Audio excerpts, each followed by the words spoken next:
I saw it clearly. Sunshine never shine like this. What's good, everybody? What's good?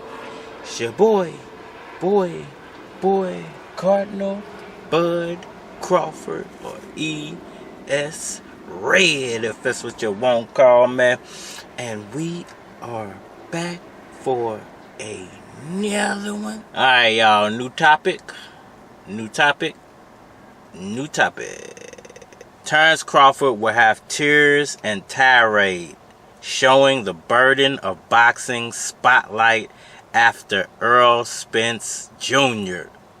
like Joshua. Alright, y'all. So, unfortunately, the big homie Anthony Joshua went down last night to Usyk. I didn't get to watch the fight. I heard it was a pretty good fight on both sides. It was a split decision. So it wasn't like he didn't give at least a decent showing.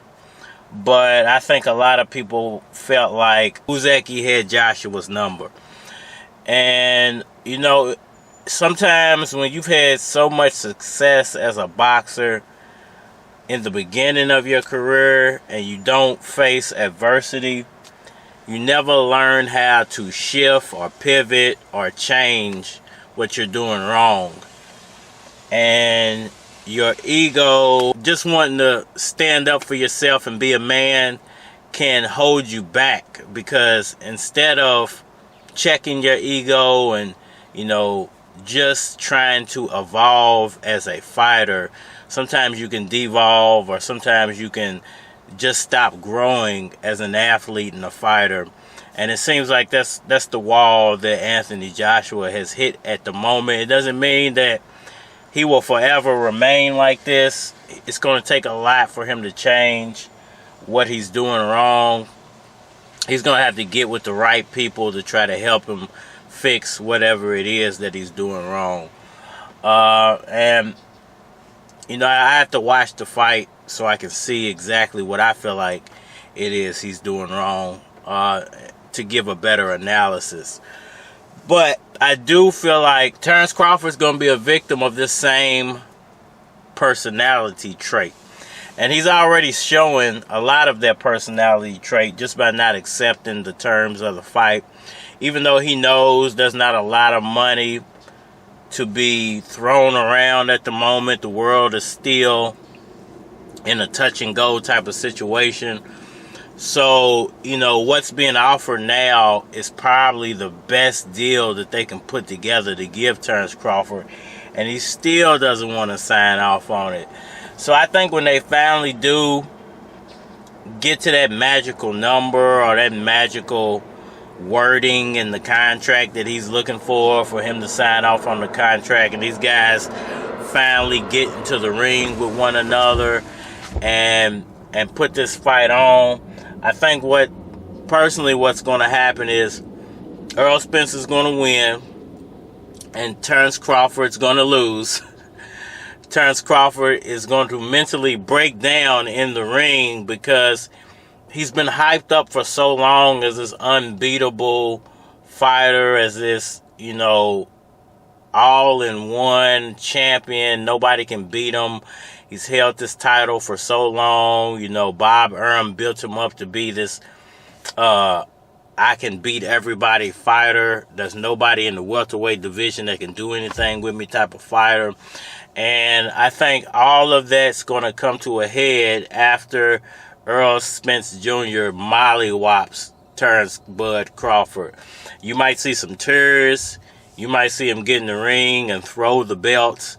You might hear him give a tirade about Bob Arum and how much he held him back. You might hear some cheating talk involved. I think it's going to be a lot of emotions are going to spill out of Terence Crawford when he loses to Errol Spence Jr. I know there's going to be a lot of people to say, well, what if Errol Spence loses? I am extremely confident he's not going to lose. And the reason I'm so confident now in that he's not going to lose is just based off what Terence Crawford is doing. Is based off the fact that Terence Crawford, with all his talk, with all his build-up, with all his hype, refuses to sign off on the fight. You're the one who said, it's about legacy, it's about this, it's about that. I can beat whoever you put in front of me, all this big, tough talk. But when you finally get what you want, you don't sign off on it. So I don't, with any scratch of my imagination, see Errol Spence losing this fight. If you ask me, he already won just by Terence Crawford not signing off on it. He's making himself look bad. And I think Errol Spence is probably so super confident in himself that he, even in his mind, don't see himself losing, which that's not good, for you not to even be able to see yourself losing. But I'm just that overly confident in the fact that Terence Crawford did do so much tough talk, and Bob Arum did do so much tough talk on behalf of Crawford. And now when it's time to show and prove, there is no show and prove. There's just more tough talk, more stalling. And I'm telling you, when he loses, you're going to see maybe even a Mike Tyson type of, rant. Mike Tyson's had some classic after-fight rants. You might see some Anthony Joshua tactics. You might see some belt throwing. You might see some name calling. You might see some chairs falling.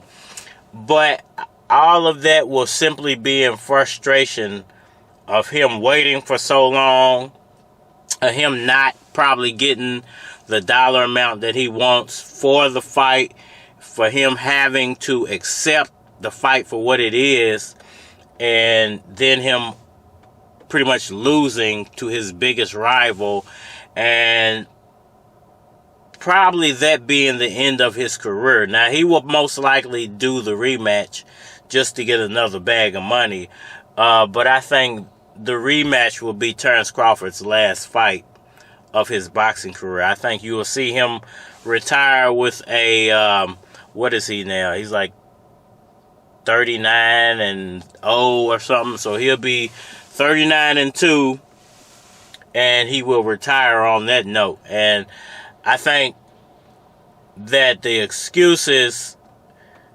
will tarnish his, like he's making all this build up of how he's going to be cemented in the Hall of Fame. I think the excuses will tarnish his legacy, because when people look back on how long it took to make this fight, and the fact that he held out for so long just to lose, I think that you're going to see a lot of people chew him up as far as his legacy goes. Drag fans through a bunch of nonsense and a bunch of contract negotiations just to lose.